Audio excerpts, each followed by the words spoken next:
¿Alguna vez nos hemos detenido a pensar en las palabras que usamos a diario? Es increíble, pero detrás de ellas hay todo un sistema oculto que no solo gobierna cómo hablamos, sino más importante aún, cómo pensamos. Hoy vamos a sumergirnos en ese sistema, el de las metáforas. A ver, pensemos un segundo.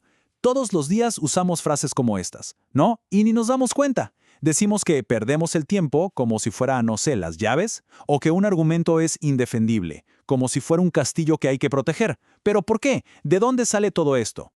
Bueno, la respuesta es fascinante. Resulta que nuestra mente no opera de forma literal, para nada. Está estructurada por un sistema de metáforas súper complejo y coherente que le da forma a nuestra realidad, desde lo que sentimos hasta cómo discutimos. Y lo más interesante es que este sistema, como vamos a ver, tiene sus propias reglas. Este será nuestro mapa para hoy. Empezaremos con el arte de la persuasión. Luego vamos a diferenciar dos conceptos clave, metáfora y metonimia. Después nos meteremos de lleno a ver cómo estas figuras le dan forma a nuestra vida. Y para cerrar, analizaremos el poder inmenso que tienen. Muy bien, empecemos por el principio, con un poquito de historia. Para entender a fondo la metáfora, primero tenemos que hablar de dónde juega, de su cancha, la retórica. O sea, el antiguo arte de usar el lenguaje para convencer. Ojo, la retórica es mucho, mucho más que solo hablar bonito. Claro, es una técnica para persuadir, pero también es toda una ciencia del lenguaje. Es un espejo de la moral de una cultura, porque nos dice qué se considera correcto o incorrecto. Y es una práctica social, porque todos compartimos un código de lo que suena creíble y lo que no. Y por supuesto, de ahí pueden nacer el arte y la poesía. Ahora sí, vamos al corazón de este análisis. Es fundamental que distingamos entre dos figuras que, aunque a veces se confunden, son como el agua y el aceite. La metáfora y la metonimia. Son dos formas de pensar totalmente distintas. El filósofo Paul Ricoeur lo explicaba muy bien. Decía que la metáfora es un tropo, una figura del discurso. ¿Y qué hace? Básicamente estira el significado de una palabra usando una analogía, una similitud.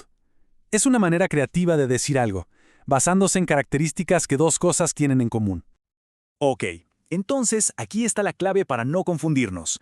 La metáfora es pura similitud. Si digo, tus ojos son como dos bombones, es porque se parecen, ¿cierto? Son redondos, quizá por el color, hay una comparación. En cambio, la metonimia, esa funciona por cercanía, por estar una cosa pegada a la otra. El cuello de la camisa es el ejemplo perfecto. La camisa no tiene un cuello de verdad, pero esta parte de la tela toca nuestro cuello. Es una forma súper práctica de fusionar conceptos y simplificar las cosas, ¿no? Bien, ya tenemos las definiciones. Ahora viene lo bueno, ver cómo todo esto funciona en el día a día.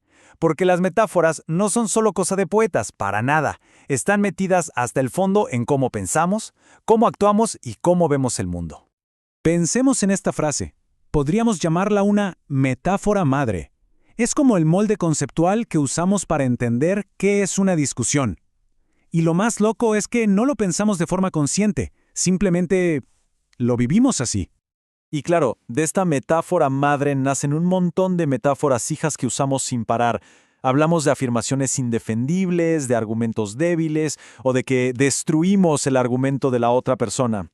Todo el vocabulario es de guerra. Y esto no es solo una forma de hablar, no. Esto le da forma a la experiencia misma de discutir. La convierte en un combate, con ganadores y perdedores, en vez de quizás un diálogo para construir algo juntos. Ahora, una que es súper interesante, la metáfora del canal. Esta es la que organiza toda nuestra idea de lo que es la comunicación. Básicamente, pensamos en las ideas como si fueran objetos, y en las palabras como si fueran cajas o recipientes para guardar esas ideas. El proceso en nuestra cabeza funciona más o menos así. Primero, tenemos una idea, que es como un objeto. Después, buscamos las palabras correctas, los recipientes, para meter la idea adentro. Y por último, enviamos esos recipientes a otra persona para que los abra. Así de simple y así de poderoso es como concebimos el acto de comunicar. Hay otro grupito de metáforas que son clave para entender nuestras emociones, las orientacionales. Lo que hacen es asociar conceptos abstractos, sobre todo los estados de ánimo, con direcciones en el espacio, arriba, abajo, adelante, atrás. Con la felicidad esto se ve clarísimo. Lo feliz siempre está arriba. Decimos que algo nos levanta el ánimo, que estamos en la cima del mundo o que nuestro ánimo se elevó. La alegría siempre va para arriba. Tiene una asociación espacial ascendente. Y como se imaginan, lo contrario es igual de cierto. La tristeza es abajo. Nos sentimos decaídos, por el suelo, hundidos o caemos en una depresión. Todas, absolutamente todas estas frases conectan la emoción negativa con un movimiento hacia abajo. Ahora exploremos un tercer tipo, que es clave: las metáforas ontológicas. El nombre suena complicado, pero la idea es simple. Vienen del griego ontos, que significa ser. Y lo que hacen es algo increíble. Nos permiten tratar ideas abstractas como si fueran cosas físicas, entidades que podemos nombrar, tocar y hasta manipular. Esto lo vemos por todas partes.